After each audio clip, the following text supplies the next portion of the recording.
أعوذ بالله من الشيطان الرجيم بسم الله الرحمن الرحيم السلام عليكم ورحمة الله وبركاته. إن الحمد لله نحمده ونستعينه ونستغفره ونعوذ به من شرور أنفسنا ومن سيئات أعمالنا. من يهده الله فلا مضل له ومن يضلل فلا هادي له. أشهد أن لا إله إلا الله وأشهد أن محمدا رسول الله. يا أيها الناس اتقوا ربكم الذي خلقكم من نفس واحدة وخلق منها زوجها وبث منهما رجالا كثيرا ونساء واتقوا الله الذي تساءلون به والأرحام إن الله كان عليكم رقيبا. يا أيها الذين آمنوا اتقوا الله حق تقاته ولا تموتن إلا وأنتم مسلمون. يا أيها الذين آمنوا اتقوا الله وقولوا قولا سديدا يصلح لكم أعمالكم ويغفر لكم ذنوبكم ومن يطع الله ورسوله فقد فاز فوزا عظيما. وبعد فإن أصدق الحديث كتاب الله وخير الهدي هدي محمد صلى الله عليه وسلم. شر الأمور محدثاتها كل محدثة بدعة كل بدعة ضلالة. Alhamdulillah, kita melanjutkan membahas surat Al-Baqarah, di mana Allah Subhanahu wa taala mengisi Al-Qur'an ini dengan akhlak, tidak hanya dengan akidah tapi juga dengan akhlak. Mengapa? Karena akidah dan akhlak itu dua hal yang saling mendukung. Apabila seseorang itu akhlaknya baik, akan membawa pengaruh pada akidahnya yang sempurna. Begitu juga sebaliknya, apabila akidahnya itu benar, akan membawa kepada akhlak yang baik pula. Oleh karenanya Allah Subhanahu wa taala tidak hanya memperbaiki akidah tapi juga harus akhlak. Sebagaimana sudah kita baca pada ayat 221 di mana Allah Subhanahu wa taala melarang kita dari mengawini orang-orang musyrik laki dan perempuan, karena mereka itu akan membawa kita kepada kemurkaan Allah Subhanahu wa taala, membawa kita kepada azabnya. Nah, lalu malam hari ini pada ayat 202 Allah taala menjelaskan kepada kita dalam berhubungan dengan istri. Pada ayat 222 Allah taala berfirman, a'udzubillahi minasyaitonir rajim, wa yas'alunaka 'anil mahid. Mereka itu bertanya kepada engkau Rasulullah mengenai mahid. Kata-kata yas'alunaka sudah saya jelaskan pada pertemuan sebelumnya, di mana seseorang itu bertanya agar dia tahu. Kalau tahu, agar tidak salah, supaya benar tidak salah. Kalau benar itu mulia, salah itu kehinaan. Orang itu bertanya agar dia tahu. Kalau sudah tahu, benar. Kalau benar, mulia. Kalau tidak tanya, tidak tahu. Tidak tahu, salah. Salah itu suatu kehinaan lah. Jadi mereka bertanya mengenai mahid. Mahid itu dari kata haid. Nah, haid itu artinya sesuatu yang mengalir. Makanya disebut hauz. Sebuah tempat yang mengalir air padanya disebut hauz. Telaga. Telaga itu airnya mengalir. Telaga hauz. Itu juga dengan haid, karena dia mengalir, darahnya mengalir. Sahabat bertanya karena tentunya mereka merasakan bahwa haid ini sesuatu yang mengganggu mereka. Jadi mereka bertanya. Lain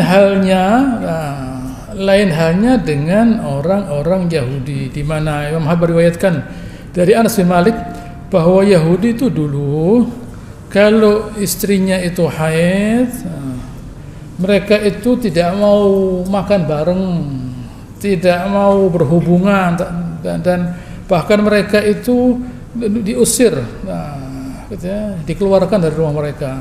Maka sahabat bertanya, bagaimana ini? Begitu ya. Bagaimana ini, masa mereka itu harus kita jauhkan begitu saja? Karena mereka itu juga manusia, kan mereka itu juga ibunya anak-anak. Masa kita singkirkan begitu saja?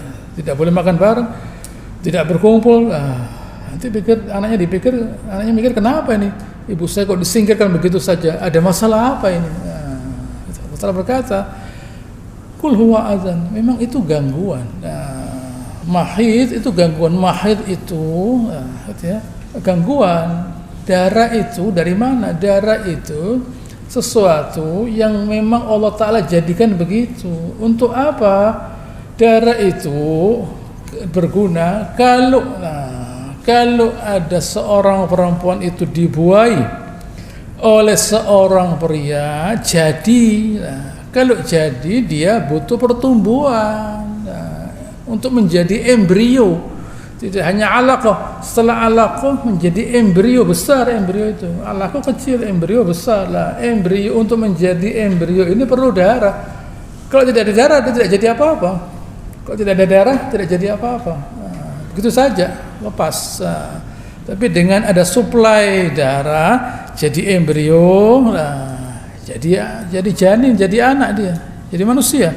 Tidak ada darah tidak jadi embrio, selesai. Itu sudah mekanismenya begitu diatur oleh Allah Subhanahu wa taala. Bagaimana kalau tidak jadi? Kalau tidak jadi tetap keluar darahnya, pada waktunya. Pada waktunya dia keluar. Sudah ada jamnya.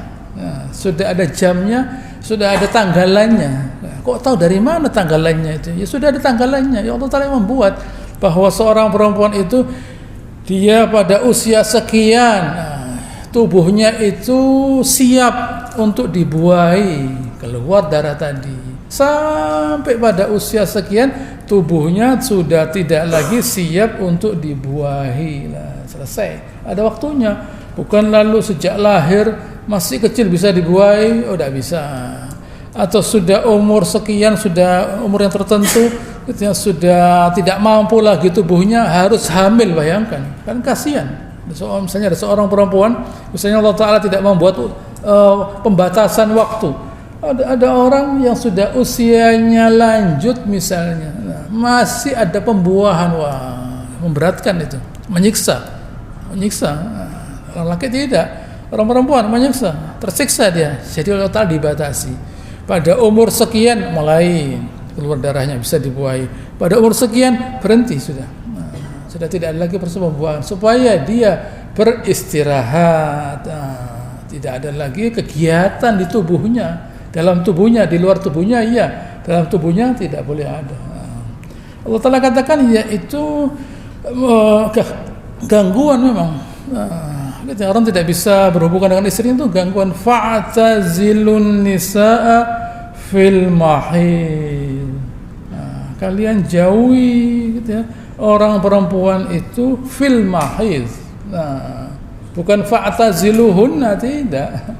Fa'tazilun nisa fil mahid. Ada tambahan fil mahid. Andai kan berhenti fa'tazilun nisa, berhenti. Tentu orang tidak akan mendekati orang perempuan, ada jarak. Ini tidak, fil mahid, di tempat dan waktu. Tempat dan waktu. Ya, tempatnya di situ dan waktunya tertentu. Tempatnya di situ dan waktunya tertentu. Bukan lalu selamanya atau seluruh tubuhnya, tidak. Ya di tempat itu gitu ya, di kemaluannya dan di waktu tertentu. Nabi SAW bersabda, isna'u kulla syai'in illa nikah, kerjakan segala sesuatu kecuali pernikahan. Gitu ya. Makanya Nabi SAW kalau menemui istri yang sedang haid, dia letakkan kain baju di kemaluannya. Kemudian beliau bisa menikmati istrinya lah, gitu ya. Bahkan Abu Dawud meriwayatkan dari Aisyah bahwa saat dia dipanggil Nabi SAW, kamu udni minni, kamu dekati saya. Ya Rasulullah, saya ini haid. Ikshifi an fakhidhaik. kamu buka pahamu. Fakashaftu fakhidhi, saya buka paha saya. Kemudian Rasulullah SAW meletakkan kepala beliau dan dada beliau di paha saya, istirahat beliau sampai beliau tertidur di pahanya Aisyah lah. Jadi tidak ada masalah. Bahkan Nabi SAW pernah beliau i'tikaf, lalu Aisyah haid, lalu beliau minta agar rambut beliau disisiri.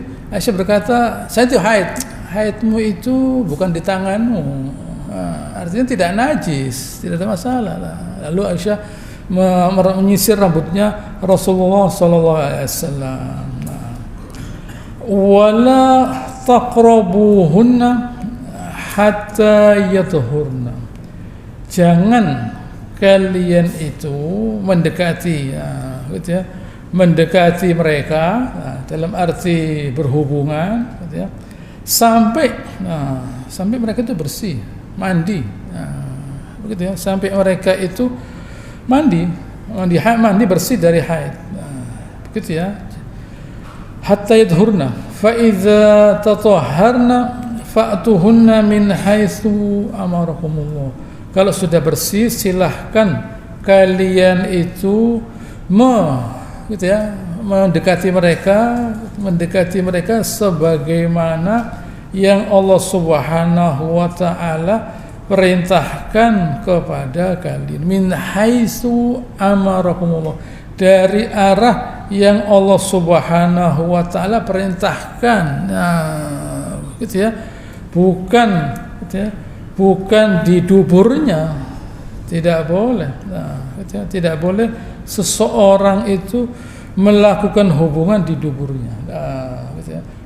Bagaimana kalau dia itu berhubungan pada waktu haid? Nabi memberikan denda. Hendaknya dia membayar 1 dinar atau setengah dinar denda. Kenapa? Karena itu waktu yang dilarang seseorang itu berhubungan dengannya lah. Ini penting, harus kita pahami. Lihat Islam itu mengajarkan hal-hal yang saat itu 1400 tahun yang lalu tidak tersentuh oleh ilmunya manusia. Nah, bayangkan, begitu ya. Bayangkan 1400 tahun yang lalu tidak tersentuh oleh ilmunya manusia itu tidak mengerti, tetapi Allah Ta'ala ngajarkan. Nah, kalau harus menunggu manusia itu ngerti, gitu ya, kapan ngertinya? Sampai sekarang manusia masih makan barang diharamkan, makan babi, gitu ya, makan darah, minum khamr dan sebagainya, gitu ya. Islam tidak mengharamkan itu. Islam bahkan mengajarkan khitan. Bayangkan di mana mereka, gitu ya, mereka tidak berbuat semacam itu sampai sekarang. Ada sebagian saja loh, gitu ya. Ini adalah tanda-tanda kemuliaannya manusia. Kalau hewan tidak akan mengharapkan dirinya dari makan babi, minum khamr, makan darah. Itu binatang tidak akan khitan lah. Binatang tidak akan menjauhkan dirinya dari betina waktu dia itu haid atau apa, tidak ngerti saya. Tidak ada masa semacam itu. Pokoknya setiap saat dia bisa, setiap saat dia bisa melakukannya. Manusia tidak ada waktunya. Kok bisa begitu ya lah? Binatang dan manusia tidak sama. Binatang dan manusia tidak sama. Inilah yang membedakan antara manusia dan hewan. Allah Ta'ala katakan nisa'ukum harsul lakum, istri-istri kalian itu adalah ladang kalian. Fa'tu harsakum an-nasyi'tum. Lihat di sini Allah Subhanahu wa taala. Ya, saya ulang lagi. Allah Ta'ala katakan pada ayat 1, fa'tuhunna min haitsu amarakumullah, yaitu pada farjinya, pada kelaminnya. Innallaha yuhibbut tawwabin wa yuhibbul mutatahhirin. Allah Ta'ala itu suka orang yang bersuci dari 2 hal. Bersuci dari dosa, yaitu bertaubat, dan mensucikan tubuhnya, bersih jiwanya dari dosa, bersih tubuhnya dari segala kotoran. Berpengaruh orang yang tubuhnya kotor, nah, jiwanya kotor. Jiwanya kotor, tubuhnya kotor. Nah, ya, dua hal ini harus bersamaan. Nah, makanya mengapa seseorang orang kafir itu dia mudah sekali untuk makan barang haram, tidak akan mengenal kesucian. Karena mereka ini memang hatinya tidak terisi oleh iman alias kotor lah. Karena jiwanya kotor, badannya juga kotor lah. Islam tidak, kedua-duanya bersamaan. Bahwa jiwa mesti bersih dari dosa, tawab lah. Kok bisa begitu ya? Apa kira-kira pertanyaannya, seseorang itu tahu apa tidak kalau dia itu berdosa? Bagaimana kalau orang itu tidak tahu kalau dia itu berdosa loh? Tidak perlu seseorang itu menunggu merasa berdosa. Tidak perlu seseorang itu merasa dirinya kotor. Sebelum dia merasa berdosa, bertobat. Sebelum dia merasa dirinya kotor, bersihkan dirinya. Nah, bayangkan kalau orang itu perlu merasa tahu, tidak bisa. Sebelum dia merasa berdosa, istighfar, bertobat, jauhi segala dosa. Dengan apa? Dengan ilmu. Sebelum dia merasa tubuhnya kotor, bersihkan. Nah, berwudu contohnya misalnya. Itu contoh di mana Islam memerintahkan seseorang untuk berwudu, mencuci tangan, berkumur, memasukkan air ke dalam hidung, mencuci wajahnya, bukan mengusap, mencuci wajahnya, mencuci kedua tangannya sampai siku, lalu mengusap kepalanya, lalu mencuci kedua kakinya loh. Ini Islam, bahkan sampai 3 kali, meskipun 2 kali boleh, tapi sampai 3 kali kebersihan. Nah, orang mesti bersuci. Nah, tidak boleh orang bajunya najis misalnya untuk sholat, tidak boleh, harus bersih, baik bajunya, tubuhnya dan tempatnya, baik bajunya, tubuhnya dan tempatnya, semuanya bersih. Tidak boleh ada kotoran badannya lah. Setelah itu dia masih, gitu ya, masih diperintahkan kalau dia berhubungan dengan istrinya, harus istrinya dalam keadaan suci, bersih, begitu ya, supaya nantinya tidak merusak keduanya. Nah, begitu ya. Mengapa kok bisa begitu? Karena sebenarnya kalau di vagina itu ada darah, berarti ada luka di situ. Nah, kalau di vagina itu ada darah, di rahim itu ada darah, ada luka di situ. Nah, kalau luka itu digeser, bagaimana? Nah, itu luka itu digeser, tambah berbahaya, semakin berbahaya. Gitu ya. Ada luka digeser, bagaimana?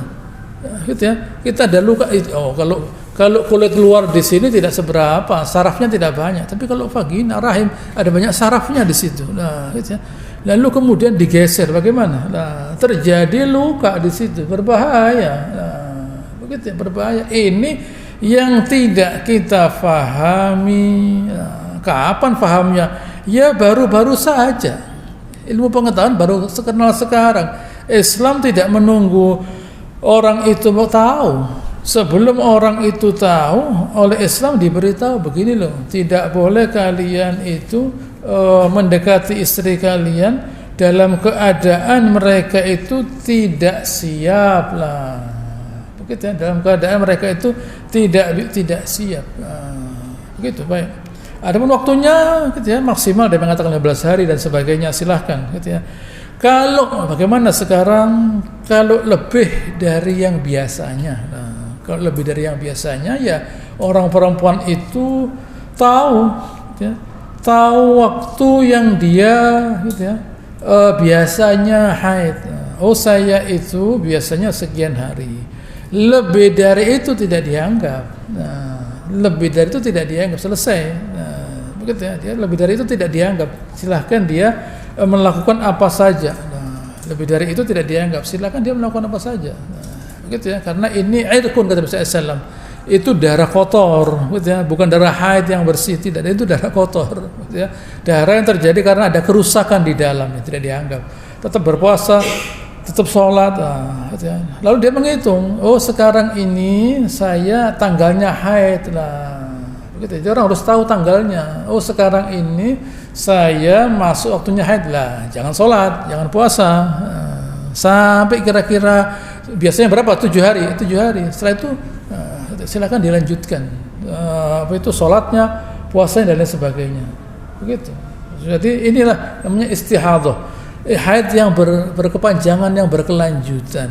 Nah, ini harus difahami, dimengerti oleh setiap pribadi. Nah, begitu ya. Oleh setiap pribadi muslimah harus memahami bahwa saya sekarang gitu ya, harus sholat. Saya sekarang tidak boleh sholat. Nah, begitu. Ini yang harus difahami. Jangan sampai dia tidak mengetahuinya. Nah, baik. Oleh karenanya Allah Ta'ala katakan, silakan kalian mau berhubungan dengan istri kalian bagaimanapun caranya, mau dari belakang, samping, kanan, samping, kiri, depan, fa'atu harsakum anna syi'tum, sesuka kalian. Wa qaddimu li anfusikum, hendaknya kalian itu mengutamakan diri kalian. Nah, mengutamakan diri kalian itu dalam arti gitu ya, kalian yang memulai bertakwa. Nah, jangan kalian memaksa mereka misalnya berhubungan dari belakang duburnya misalnya, itu tidak boleh. Nah, gitu ya, tidak boleh berhubungan dari belakangnya. Nabi SAW bersabda, la yanzurullahu ila rajulin ata rajulan au imra'atan fid dubur. Allah Ta'ala tidak akan melihat orang-orang yang laki dan perempuan, laki yang menghubungi gitu ya, sesamanya, sama prianya, atau gitu ya, istrinya dari duburnya, tidak boleh. Bahkan Imam Ahmad, Abu Dawud dan Nasai dari Abu Hurairah mengatakan bahwa Rasulullah bersabda, mal'un, dilaknat Allah Subhanahu wa taala man ata imra'atan fi duburiha. Mal'un, siapa yang berhubungan dengan dari duburnya, dilaknat Allah Subhanahu wa taala. Hadis lain, man ata syai'an minar rijal awin nisa fil adbar faqad kafar. Gitu ya. Ini lebih hebat lagi nih. Siapa yang berhubungan dengan gitu ya, sengaja berhubungan dengan seorang laki-laki gitu ya, atau sengaja berhubungan dengan seorang perempuan dari duburnya, berarti dia sudah kafir. Sebuah riwayat dari Ibnu Adi yang meriwayatkan dari Yazid ibn Talaq dan Nabi SAW, inna Allah la yastahi minal haq. Allah Ta'ala tidak malu mengungkapkan kebenaran. La ta'tun nisa fi astahihinna, jangan kalian mendatangi orang-orang perempuan dari belakangnya, dari duburnya. Nah, gitu ya.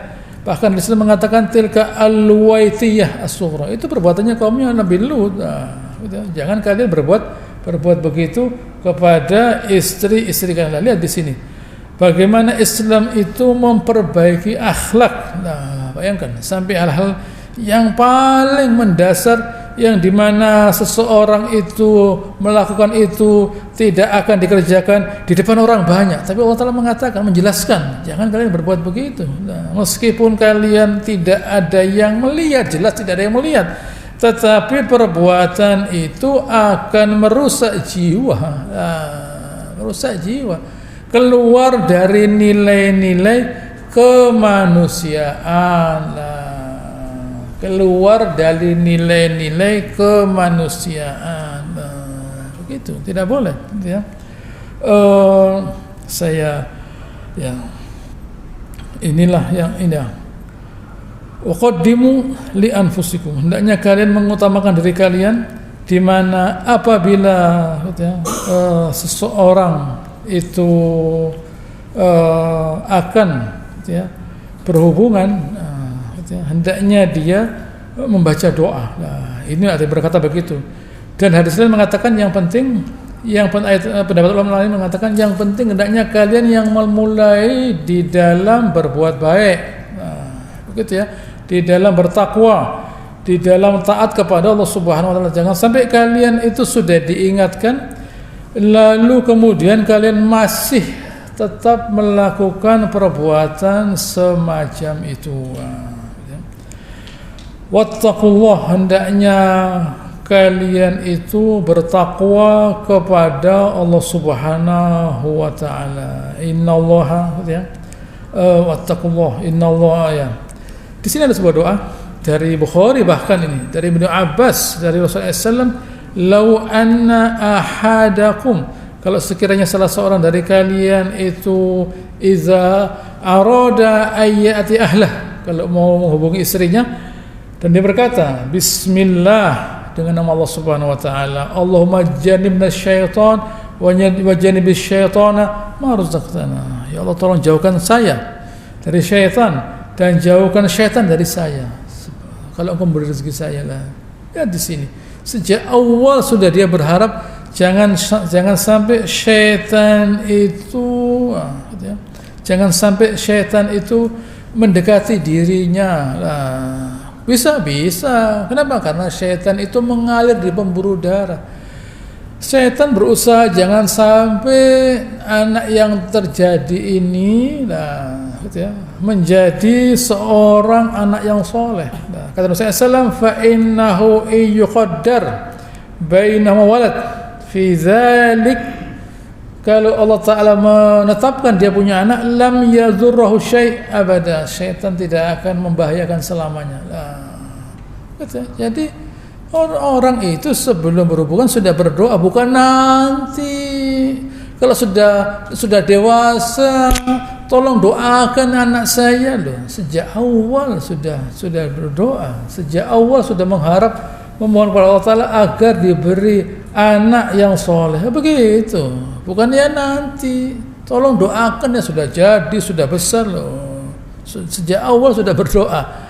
Nanti kalau dia itu misalnya jadi, misalnya dalam prosesnya di dalam perutnya dibacakan Al-Quran dan sebagainya, sudah sudah keluar, diajarkan agama dan sebagainya. Ini Islam.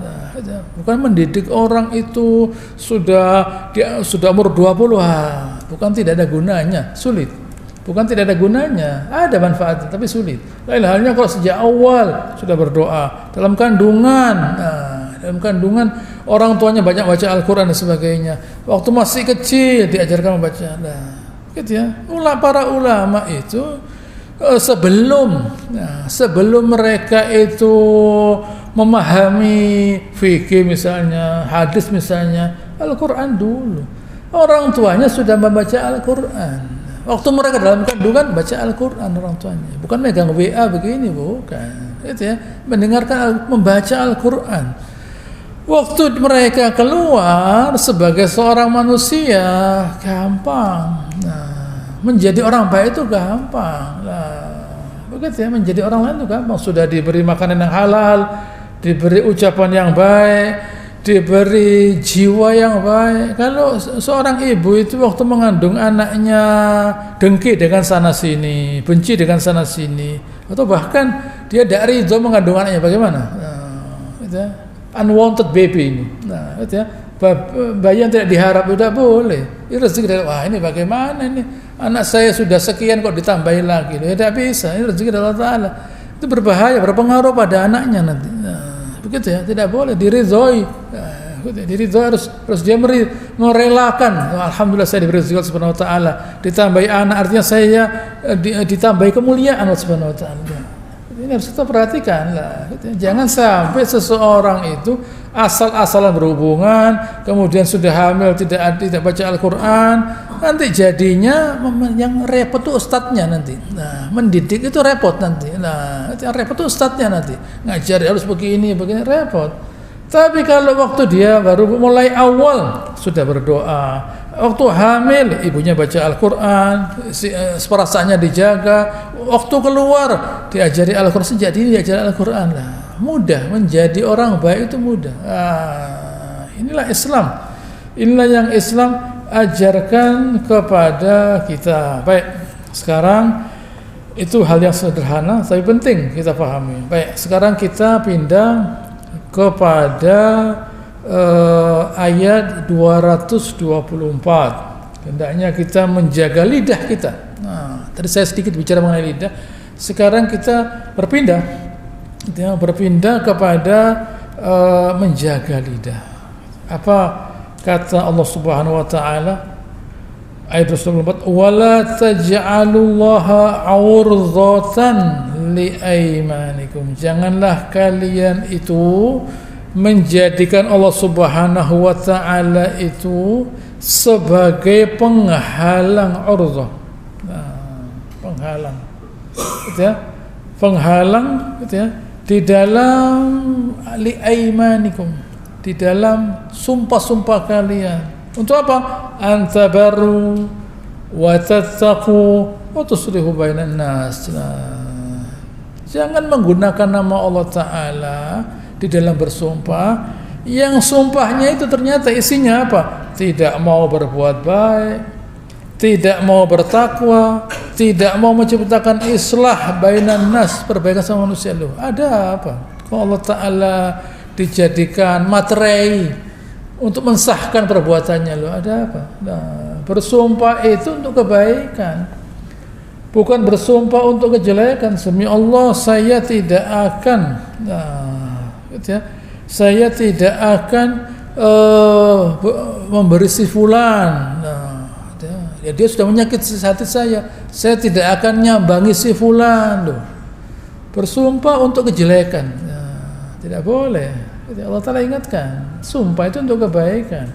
Sumpah itu bukan untuk lalu untuk kejelekan, tidak boleh. Misalnya di sini Ibnu Katsir membahas sebuah ayat dari surat An-Nur 22, la wala ya'talil fadli minkum was-sa'ah. Jangan sampai orang-orang yang punya rezeki apa ayyutul qurba wal masakin wal muhajirina fi sabilillah. Jangan sampai mereka itu menahan diri mereka dari apa?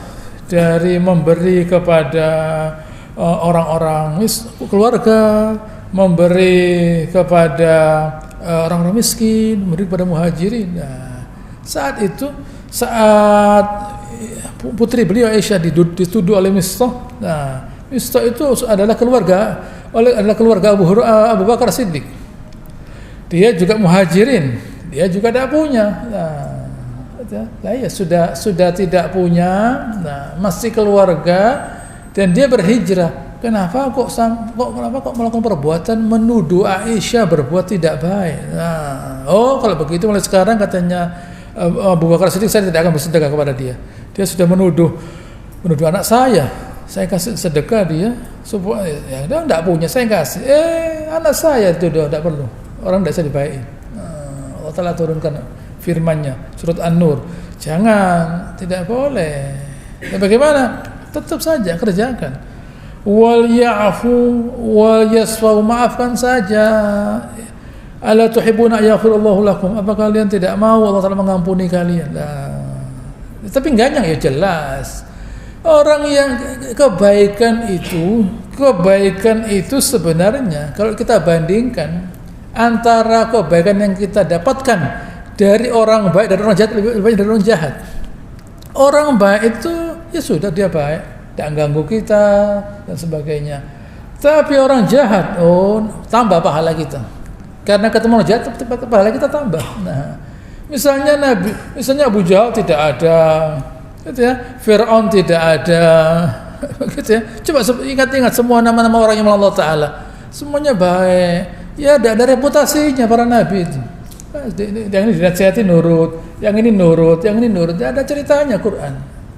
Tapi Quran itu ramai karena ada orang jahat. Kalau dunia ini isinya orang baik, Quran itu tidak ramai, tidak ada yang baca Quran itu. Begitu ya, tidak ada yang baca Quran itu.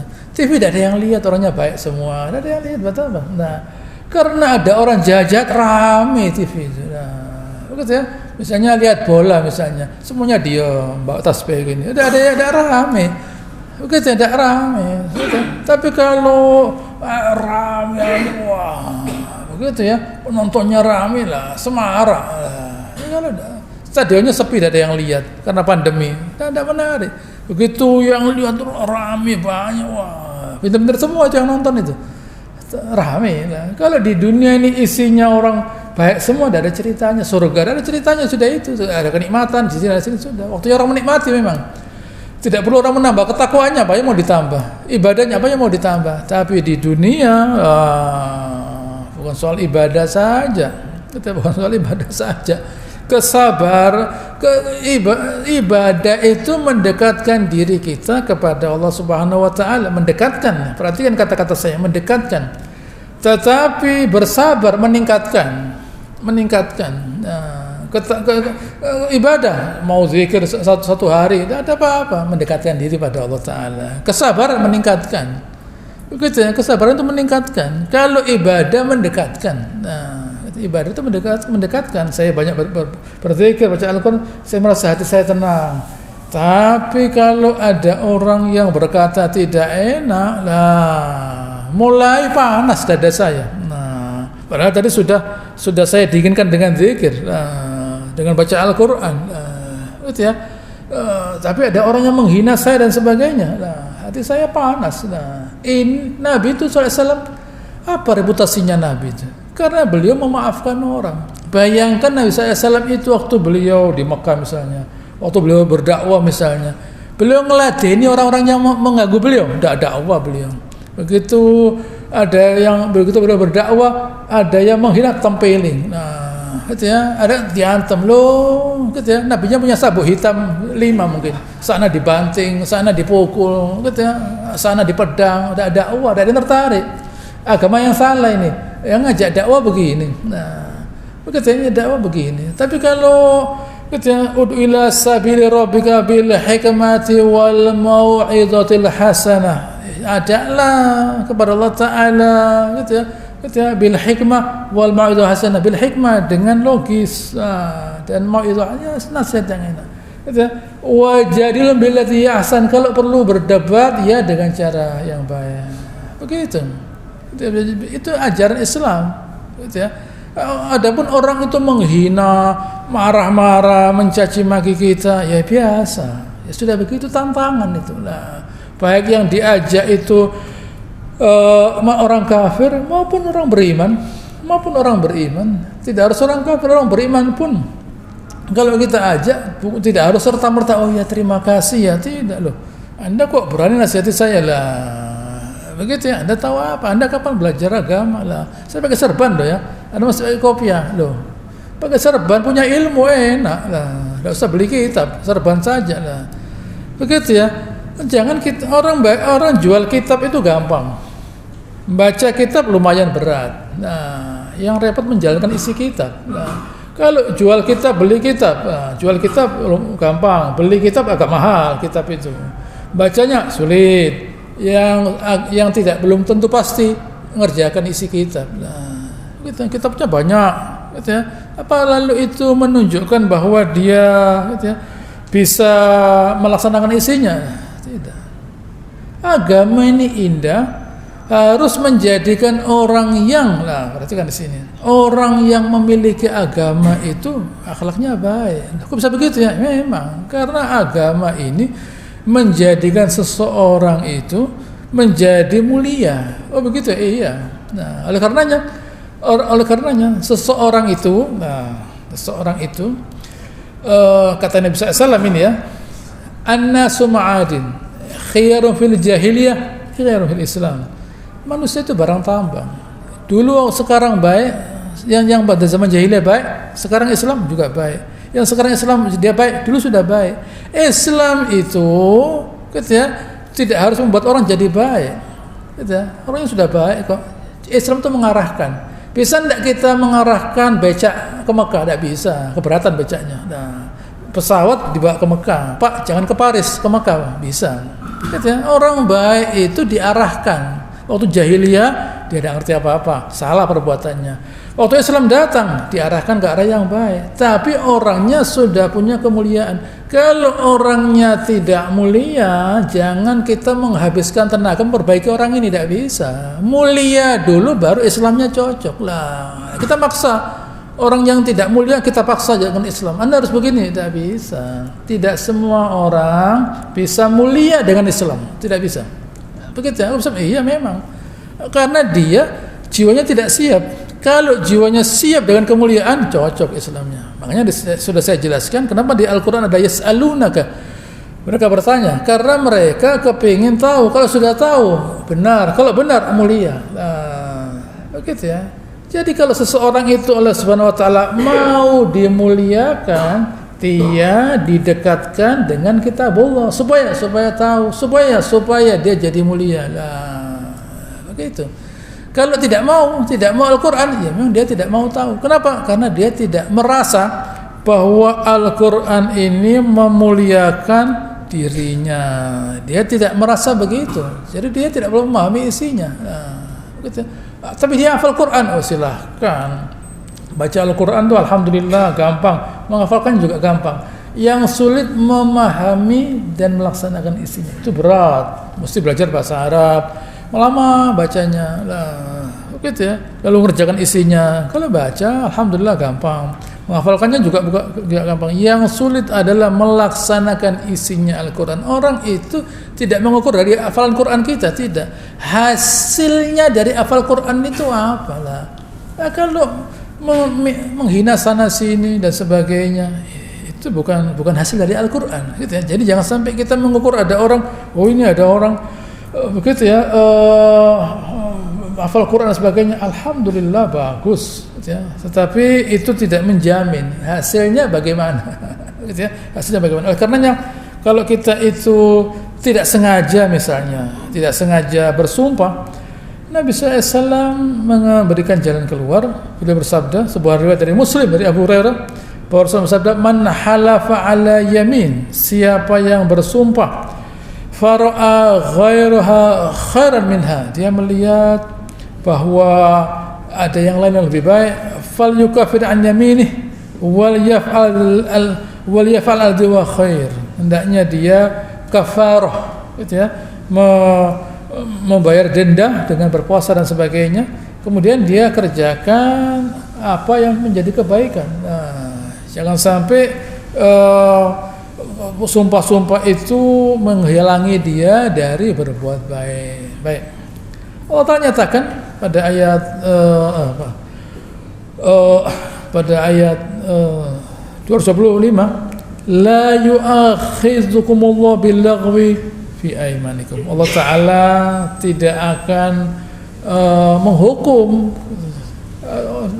billaghwi fi aimanikum, sumpah-sumpah yang tidak kalian niatkan, karena memang itu menjadi adat ya, orang Arab itu selalu wallah lah, tidak dia niatkan, gitu ya. Walakin yu'akhidzukum, Allah Ta'ala akan menghukum apa? Bima kasabat qulubukum, yang kalian niatkan. Nah, oleh karenanya, gitu ya, oleh karenanya hendaknya kita itu mengatur hati kita. Nah, jangan sampai hati kita itu terisi kedengkian dan sebagainya. Apa yang terjadi? Dia sumpahnya serius. Wallah saya tidak akan loh. Serius itu berarti. Nah, bukan main-main. Saya tidak akan lah. Saya tidak akan berbuat begini lagi. Nah, misalnya, saya tidak akan ke masjid. Misalnya, dia ada masalah dengan masjid. Wallah saya tidak akan ke masjid dulu. Salahnya apa masjid itu? Nah, wallah saya tidak akan ke masjid misalnya. Masjid itu salahnya apa? Nah, misalnya, gitu ya, tidak boleh. Nah, seperti Nabi SAW, beliau mengharamkan air madu misalnya. Nah, ya ayuhan Nabi, kata Allah Ta'ala, lima tuharimu ma halallahu ta'ala. Ya Nabi, ada apa mengharamkan apa yang Allah Ta'ala halalkan?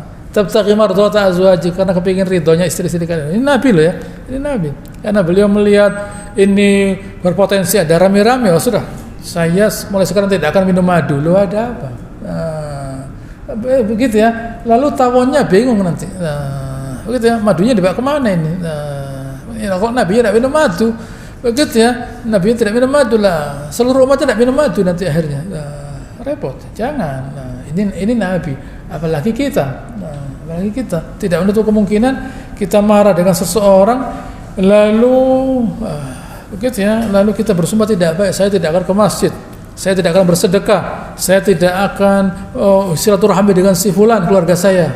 Tidak boleh. Nah, itu semua berangkatnya dari hawa nafsu. Hawa nafsu itu adalah kebodohan lah, gitu ya. Kalau orang itu punya ilmu, selalu ilmu itu membuat dia berpikir. Nah, kalau orang itu punya ilmu membuat dia berpikir. Karena tidak punya ilmu, apa yang terjadi? Tidak berpikir. Nah, ini pentingnya ilmu. Jangan orang meremehkan ilmu. Saya tidak punya ilmu, uang saya banyak kok loh. Gitu ya. Tapi Anda tidak akan mulia dengan uang. Loh, bagaimana tidak mulia? Nah, karena perbuatan Anda gitu ya, tidak membuat Anda menjadi mulia di hadapan Allah Ta'ala loh. Gitu ya. Kalau orang itu punya ilmu, dia akan mulia di hadapan Allah Subhanahu wa Ta'ala, yang berarti dia pun mulia di hadapan manusia. Nah, seperti seperti Nabi SAW. Apakah beliau punya harta? Tidak punya apa-apa. Tapi kok mulia ya? Kok mulia Nabi SAW? Karena beliau berilmu. Nah, gitu ya. Sehingga beliau memuliakan Allah Ta'ala, sehingga beliau mulia di hadapan seluruh manusia. Wa rafa'na laka dzikra. Kami angkat namamu ya Rasulullah. Nah, sudah mendekati waktu Isya gitu ya. Insyaallah apa yang saya sampaikan ini berguna, dan semoga dan insyaallah akan selanjutkan pada pertemuan yang akan datang. Allahumma shalli ala Muhammad wa ala ali Muhammad kama shallaita ala Ibrahim wa ala ali Ibrahim innaka Hamidum Majid.